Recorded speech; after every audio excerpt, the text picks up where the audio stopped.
A very, very quick one. I want a disturbing report I went from Okigwe.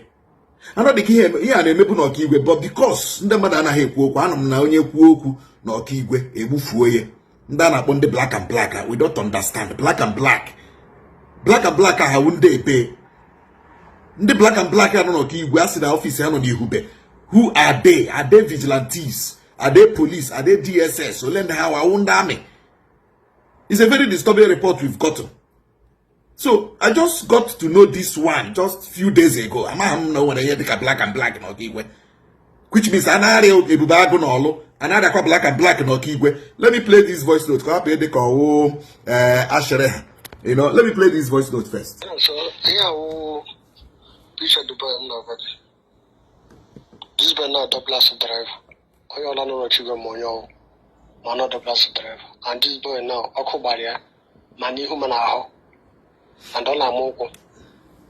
Yotra, Usilanelu, Usinel Doblaso, Nukumoto Daba Jogo before. She like a media better. I got to quite much at the mass, so home is all of Mazopahama. Then Okobakarian body of better. Okobaria now leader. This boy said, go and away go madam here. You like this boy, you go CD, you know, na sell. Call for the wedding can away home. This boy like gone by 5 o'clock. Goga Brumo to Gawa on Motana Motonaya. That gave her also. Budia. Getting a sell. Now getting to 1 week now. Now Tuesday another when I give me 1 week. This one I sell it here. Ebe selling down on Igbo. Na Igbo ka sell on.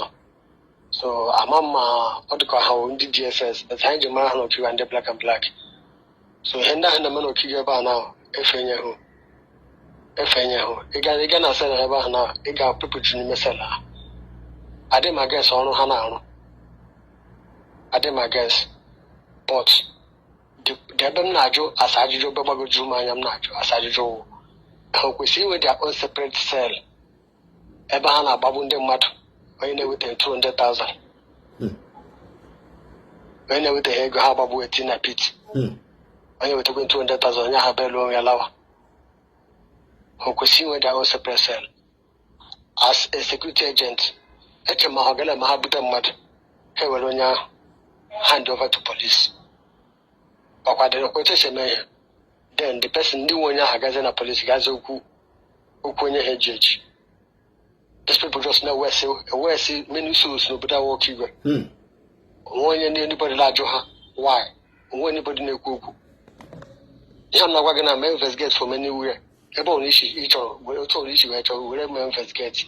I'm not rushing. When anybody know Kuku, no land, there's the one because you could help a power board. Even more homeless and dragging her now. Naraga Sarero. Because record delete my number. Close my number. Sure. Because more no matter can save. Mahaman investigate chapter. We are all afraid to talk. Nobody said everybody not told you go. Yenda megalopita. There were so many souls. Also kuna I'm an Okigwe actually. There were serious insecurity in Okigwe. But in the serious insecurity, I have no Okigwe. Are you abandoning Okigwe now? I don't cry now. I had one say for insecurity. On a lack of everybody. Yamagana, ladies over even a business, no, what's the biggest business Gagano, Nagano Okigwe now? Hypothesizing a business now, everybody begakwa. This in a week for everybody. Then I got Kumaka insecurity, and we say insecurity. Then, get was in my here. Now, Babu, innocent souls. Now, cause common insecurity, Nelly Canobano. Now, Babu's in that kind of cha. I don't know. I got the people and then the little white appetite. And the high not to do yourself, carrying down yourself, and now, I feel another question. That girl is a kind of Bunde Madno, but I will keep it. And we had a little crackers now, as a bareba, so we are not keeping about now. The figure my enemy. And Apatala, where is like a Hamabu many innocent souls? Want to say Hana fight in the Mechagola since. On the Amahade by to manage women. How is a capital bubble so many people? May acquire them now. Okay, I cannot call it Babunda Hala Babun and Ababu on your mama, and then they get the land who's in there, and I got would you say Nana to 200,000. Well, we're good money each day, getting a 900,000 suspects. Why not 200,000 naira the lease or who's the suspect, huh? Or was it the suspect? What's the business busy? Not just now forcing the man, what's kidnapping now? Now forcing the man to be that. When you need 200,000 naira, you lose your life here. Yeah, I'm not going to at least say, Madabo. I will Madabom the shore. A bed to 200,000.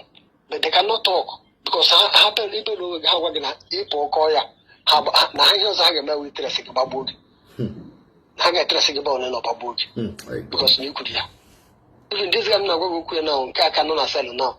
Anna Barrick, I'm not going to share 200 something thousand or 20,000. If you don't have to himself, you must take a hand to this issue. Kahara about this guy, maybe no secret. We don't have to come. So I'm going to send again now. Go Kimothy. Oh no, Kimothy, she will road on. Yakona. Because the truth to war, as far as I want to tell a video of this guy, as far as I want to tell a video of this guy, you know, all I'm and down about black and black. The governor of Imo State should listen very attentively. The Commissioner of Police, DSS Director, should listen very attentively. The whole essence of a security operative is to protect life and property and not to take life. So, I'm going to put on the black and black a statutory security agents or agents in Nigeria.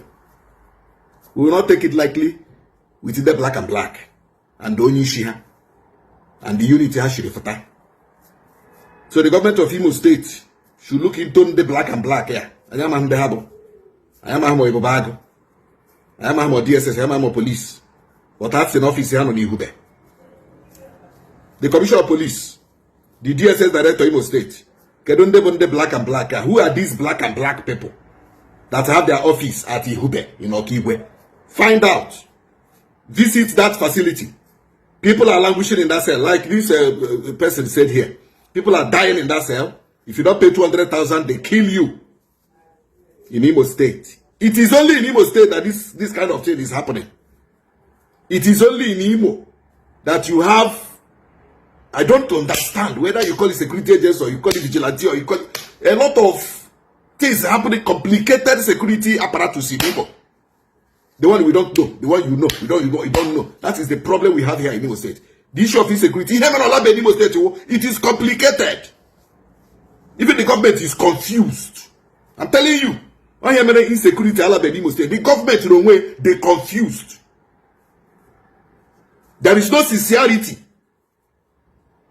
in the fight against insecurity in Imo by the government. All problem I want in Imo. Insecurity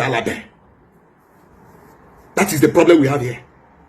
And we keep telling the government that if government of Imo State wants this insecurity to disappear, the government should come out clean, straightforward, and sincere.